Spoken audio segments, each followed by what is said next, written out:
So it's just one of its possibilities. Now this, you had also mentioned to me an over-the-counter breast scanner, which sounds like it's another variation. Yes, it's the same same technology, technology. because what this technology does is it looks into the metabolic activities. So even before the formation of structural, the anatomical sort of formations such as tumors, this technology can look in and see if there is a change in metabolic activity. Hence, it has one of its applications. There are many other applications, of course, but one of its applications could be to be deployed as a over-the-counter, no prescription breast care device. And which would certainly be a common kind of thing for women to have available to them. We're hoping that we will be able to move it to a state of perfection, because to be able to make it available to all women, it has to be very very safe, very affordable, and very easy to use, and very accurate. And also, it cannot have too many false positives, which means it cannot say, yes, you have something when it's not there. It cannot miss too many. So that would be the false negatives, actually. Current existing technology that's out there, such as mammography, misses, especially with younger women. So what you foresee is something that will be more accurate and will miss less? I don't think we should compare this to mammography. I don't think it's the alternative to that. But it's as a breast care device, would alert women that yes, there is something different about your breast. Maybe it's time for an early checkup or for your regular checkup. And it's sort of hopefully a tool for that will encourage compliance, because many of us, and I'm one of the worst offenders, we really do not follow the regimen that's suggested to us. Especially at my age, it has to be every year that I should undergo a checkup, which would include also mammography, for instance. So hopefully that will bring others who are like me, but also more so the young women who may not be screened at all, and perhaps could help with the new breast cancer cases. When they are discovered at an early stage, the cure is almost there. It's when it's too late that you certainly Well, this sounds like a wonderful initiative. I hope it's available soon. I sure hope so, too. Now, let me switch gears a little bit and talk to you about the whole process of interdisciplinary work, which is so central to what you do. As the director of this school, you have to bring together people from different fields. Sometimes I assume these are people who are at the top of their fields, who are used to calling the shots within their laboratories and so forth. And the whole notion of interdisciplinary work, we tend to think of it theoretically as such a wonderful thing, which it is.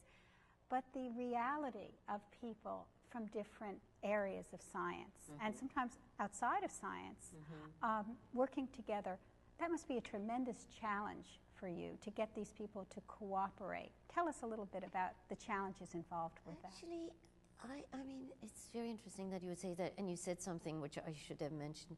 Many of our teams also have bioethicists in the team, very integrated with us. So yeah, there's a crossing of cultures, crossing of disciplines, so not just certainly scientists. Crossing of cultures. You have philosophers. You have. Do you have psychiatrists? We have psychiatrists and we have neuropsychologists, and yes, I mean we have to. You see, when there is a challenge out there, it's not so challenging to bring the various sort of partners together. I think it's more challenging to make it come to fruition. People come together.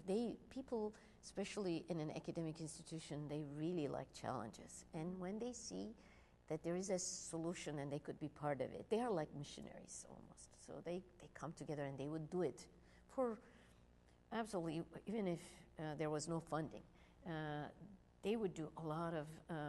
Once they get fired up by an idea. Firing up happens because, at least in our case, everything that we do impacts at the end is its end user, a human being, sometimes babies, sometimes old seniors. So there is this very much this human element in our case. So I have never had any problem presenting a sort of a possibility, an opportunity, and have people turn their backs. Just the opposite. It's many that will come to work, but they may not be very synergizing. They may not be very compatible in Well, that's what I mean. I would imagine. Well, what it is really like in every production, there is a human drama that happens behind the scenes. And I think those of us who are so committed and so, I think, dedicated and passionate, sometimes obsessed, we sort of somehow find ways of working around the personalities, and even if there are some little glitches here and there, we're willing to close our eyes, because the opportunities, the challenge may be big, but the opportunities are equally big. So you make it work. Interdisciplinary groups are opportunity groups. And this is why now today at the seminar, for instance, this was our first seminar of the academic year, there were many colleagues from College of Medicine, from various departments in engineering and arts and sciences. They are there for the community, for the next big mobilization, for the next big reconfiguration of our capabilities to yet do something very challenging and well, I think it is about a reconfiguration that's in the process of happening, and you're at the cutting edge of this. But I do think, and we've talked about this in the past, there is a scientific approach to life, and then there is a more, I guess, a philosophical, or I guess I should call it a humanities approach to life. And I wonder if those two cultures, I mean, they are two cultures in a sense, two ways of looking at the world. Is your school trying to bring them together and figure out ways of making them mesh? And what do you feel yourself as a scientist, because I do think you are the quintessential scientist, Banu. That, I know you were a philosopher, but I do think of you as having that scientific mind. If you sometimes find that these two cultures, and I guess they splinter into more than two, sometimes abrade each other or come up into conflict with each other. Very interesting that you would ask, because I remember sitting once in your course, and you were going about a poem, and you were doing it so scientifically, and I almost wanted to say Paula, and I was sitting in the back. I just snuck in. I don't know, and that's since when I have known you and admired you. I would have done it much more from my gut that you were doing it. You were so scientific. You were so analytical. So we need a very good balance of all those views of life and of the human nature in a way. What happens, and that's why what was so wonderful when we embraced bioethicists in our neuroimaging projects, they taught us, we taught them, we learned from each other, and we are much better because we have fused our cultures. They respect the way we sometimes come about. Engineers can be extremely, how shall we say now? Let me say it in a nice way so that my colleagues are, but we can be aggressive. If we believe something is wrong and cannot be proven, we can be very, very forceful. We learned from them a philosophical way of actually driving the point. We have learned from our psychology colleagues about ourselves as human beings, because they really understand self-awareness, perception, and I mean, I think I would, after working with all these variety of groups coming from humanities, from the human sciences, I could not return back to an engineering group and just be an engineer. I think we're much better as teams, because we are all about, of course, teams. So as teams, we're a superstructure, super organism almost. So you couldn't go back to a straight chemical engineering department. I think it would be, I would inject into it all sorts of other elements, I think. That would confuse everybody. No, I don't think it confuses. I think it clarifies. It makes it very simple. Well, it depends on the context in which you're operating as to whether it confuses. What is another very nice thing about fusion of cultures, which is also so beautiful because we work so closely with our colleagues in medicine also. They are like our counterparts out there in the trenches delivering healthcare or researching a medical problem, because they are so human, in touch with human, issues and problems and so on and so forth. So what has been so very nice about this is that we, I think, came up with projects we would have never thought about. Those angles, those perspectives that would have never occurred to us if we were homogeneous groups.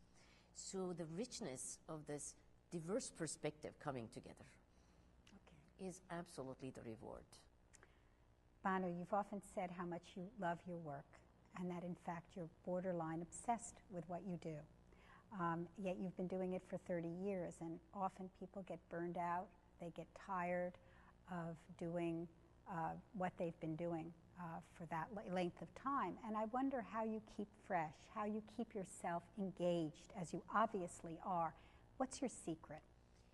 I don't think I have a secret other than what your secret is. We're teachers, we're mentors of the next generation, and there are always new generations that are coming to us, and we are with them. And they energize you? They energize us, they keep us hopefully young. We may be getting older in appearance, but I think in psychology, we're rejuvenated by them. I'm actually at my core, I am actually a teacher. And I was meant to be a teacher from very, very early on. So the teachers never burn out. Have you seen a teacher burn out? I haven't seen a teacher. Not a teacher who's truly a devoted teacher, who loves teaching. Because what happens is a very extraordinary thing. It's one of the only profession probably where mentoring the next generation is absolutely feeding back into your view of the world. You really look into the future with very different eyes than someone. I'm 55 years old. I should be settling down. I have so many projects because I can see that the generation that's coming, the new class that we just hosted in our first seminar, they are brimming with ideas. And do you think I'm just going to deprive them from what I've learned, all the mistakes I've made? So I'm, of course, going to go back to the trenches with some of them, and other faculty will go with the others, and we're just going to be out there doing it, teaching what we know, passing on to them what we know. They will pass on to us what is the new thing that is cool out there to do. I mean, it's a very interesting question that you would ask me. I have, among all our faculty, it's very interesting. I never seen burnout. They work themselves to death. They never burn out if they are truly these special people who are getting the next generation ready for the future. So it's interesting that you would end with this question, because I know you didn't burn out. And I haven't burned out. And when I speak to you, I feel less burned out than I could possibly be. I could be tiring you, though. You tire me, but in a good way. And I have to say that speaking to you, I am inspired. I feel very hopeful about the future of bioengineering and what we're going to find, what we're going to get out of this marvelous field. And I want to thank you, Banu, for Thank you very much. Today. And you've inspired me with that poetry class that I took. Oh, so long ago. So thank you for being here, and thank you for joining us at the Drexel interview. Thank you.